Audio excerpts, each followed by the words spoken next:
N A union B union C is equal to अपने पास में क्या प्राप्त होगा, N A plus n B plus n C minus N A intersection B minus N A intersection C minus n B intersection C plus N A intersection B intersection C. इसको भी हम diagram के माध्यम से और गणितीय विधि दोनों से समझेंगे। इसमें हमें करना क्या है, पहले हमने क्या निकाला है, एन ए यूनियन बी हमारा अपना पीछे निकाला हुआ है। तो मान लो एन ए यूनियन मुझे एक्स करना है, जहां पे मैंने X is equal to B union C ले लिया। तो मेरे पास में क्या प्राप्त होगा, N A plus N X minus N A intersection X, जहां X is equal to B union C. अगर मैं X is equal to B union C लिख देता हूं वापस, तो मेरे पास में क्या प्राप्त होगा, N A plus n B union C minus N A intersection B union C. ये मेरे पास में प्राप्त हो जाएगा। मैंने ये किस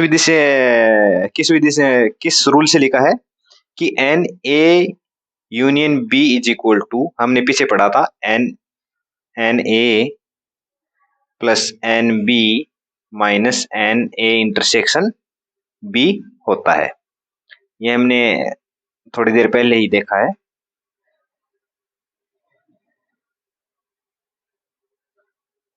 इसको भी हम ए यूनियन बी से खोल लेते हैं, n A plus n B plus n C minus n B intersection C minus N A intersection B union C. क्या यहां तक आपको समझ में आया? यहां तक हमने किया कुछ नहीं है, N A union B union C हमें ये अपनी प्रॉपर्टी है, इसको हमें क्या करना है, सिद्ध करना है। तो हमें पहले क्या करना है कि बी यूनियन सी है उसको एक्स मान लेना है, और हम लिखेंगे क्या, एन ए यूनियन एक्स। इस प्रकार से हमारे पास में दो समुच्चयों का यूनियन का जो सूत्र है वो हम देखेंगे और उसको आगे कर लेंगे। जैसे n A plus N X minus N A intersection X, जैसे हमने पिछले वाले में किया है, ये वाला n A union B is equal to n A plus n B minus N A intersection B. अब एक्स की जगह हम क्या रख देंगे, वापस बी यूनियन सी रख देंगे। तो अपने पास में प्राप्त क्या होगा, N A plus n B union C minus N A intersection B union C is equal to, अब वापस ये जो बी यूनियन सी है उसको इसमें ये वापस फॉर्मूला ये रख देंगे और इसको हम पूरा खोल लेंगे, n A plus n B plus n C minus n B intersection C minus N A intersection B union C. इसको समीकरण नंबर 1 दे देते हैं। हमने इंटरसेक्शन का बंटन नियम पढ़ा था कि A intersection B union C, यानी इंटरसेक्शन है वो यूनियन पर वितरित होता है। इसको हम इस प्रकार से लिखते थे, A intersection B union A intersection C. ये हमने पहले पढ़ा है। अब अगर इस पे हम कार्डिनलिटी का रूल लगाएं तो हम क्या लगाएंगे इस पे, n A intersection B n A intersection B union C is equal to, अपने पास में क्या प्राप्त होगा, N A intersection B union A intersection C. अब मुझे करना क्या है, मुझे थोड़ा सा छोटा सा काम करना है कि ए इंटरसेक्शन बी को मैं एक्स ले लूं और ए इंटरसेक्शन सी को मैं वाई ले लूं, तो मेरे पास में क्या प्राप्त हो जाएगा, is equal to n X union Y. अब अगर मैं एक्स यूनियन वाई को खोल देता हूं तो मेरे पास में क्या प्राप्त होगा, n X plus n Y minus n X intersection Y. अब एक्स और वाई की जगह ये वैल्यू मैं वापस रख देता हूं, तो मेरे पास में क्या प्राप्त होगा, N A intersection B plus N A intersection C minus N A intersection B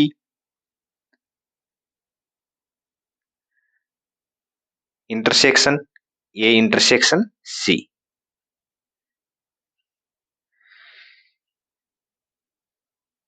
थोड़ा सा ध्यान दें, A intersection B intersection A intersection C is equal to, क्या मैं ये लिख सकता हूं, ए इंटरसेक्शन बी इंटरसेक्शन सी?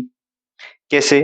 अगर मैं ये लूं A is equal to 1,2, B is equal to 2,3, C is equal to 3,4 और मुझे ए इंटरसेक्शन बी इंटरसेक्शन सी निकालना है, लेकिन उससे पहले मुझे ये निकालना है, ये और ये मुझे बराबर दिखाना है। तो पहले मुझे ए इंटरसेक्शन बी करना होगा। ए इंटरसेक्शन बी मेरे पास में क्या प्राप्त होगा, केवल 2। ए इंटरसेक्शन सी क्या प्राप्त होगा मेरे पास में, केवल 3।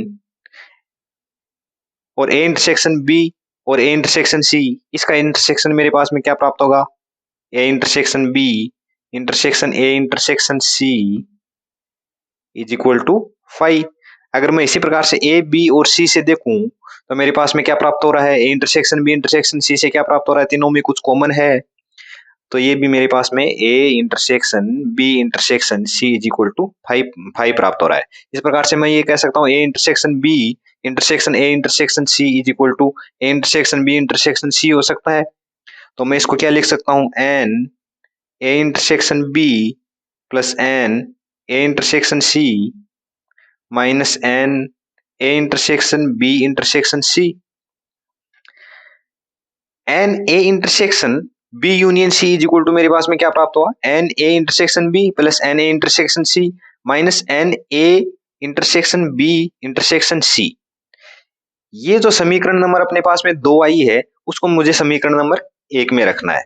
समीकरण नंबर 2 को मुझे समीकरण नंबर 1 में रखना है। तो मेरे पास में परिणाम क्या प्राप्त हो जाएंगे,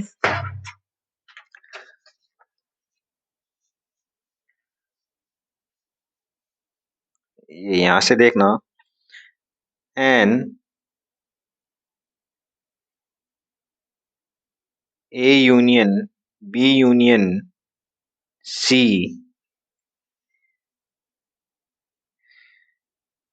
इज इक्वल टू, आप यहां से देखना, n A union B union C is equal to n A plus n B plus n C minus n B intersection C minus N A intersection B union C की जगह मुझे क्या लिखना है, N A intersection B union C की जगह मुझे क्या लिखना है, ये समीकरण नंबर 2 आई है वो लिखनी है, N A intersection B plus N A intersection C मुझे ये लिखना है, माइनस, वापस देख लेना एक बार आप, minus N A intersection B union C minus N A intersection B union C is equal to मुझे लिखना क्या है, एन ए इंटरसेक्शन बी। तो पहले हम क्या लगा देते हैं, माइनस बड़ा कोष्टक, N A intersection B union C की जगह हमें क्या लिखना है, N A intersection B plus N A intersection C minus N A intersection B intersection C. ये कोष्टक बंद। अब वापस हम इस कोष्टक को खोलेंगे तो हम अपने पास में क्या प्राप्त होगा, N A plus n B plus n C minus n B intersection C minus N A intersection B minus N A intersection C plus N A intersection B intersection C.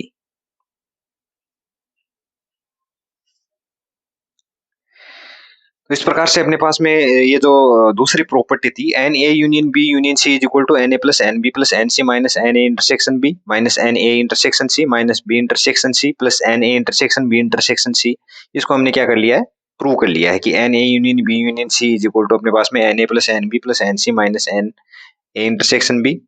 ये आगे पीछे पद है, वो आगे पीछे हम कर लेंगे तो अपने पास में प्रॉपर जो प्रॉपर्टी है वो आ जाएगी, n A intersection B minus N A intersection C minus n B intersection C plus N A intersection B intersection C. अब हम इसको अगर डायग्राम के माध्यम से समझे तो हम किस प्रकार से इसको समझ सकते हैं। ये अपना यूनिवर्सल सेट होगा, इसमें मान लो ये ए है, ये अपने पास में बी है और ये अपने पास में सी है। तो अगर मुझे पहले एन ए लेना है,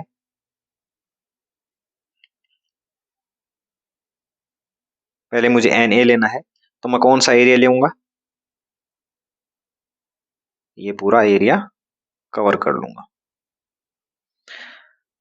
अब अगर मुझे ए बी और सी, अब अगर मुझे एन बी लेना है तो मुझे कौन सा एरिया, मैं कौन सा एरिया कवर कर लूंगा, ये वाला एरिया मैं पूरा कवर कर लूंगा।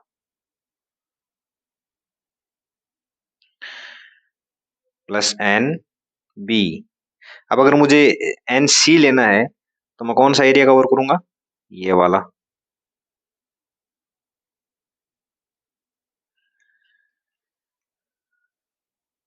Plus n C. अब हमें इसमें देखना क्या है कि दो दो बार कौन से जो एरिया है वो आ गए हैं।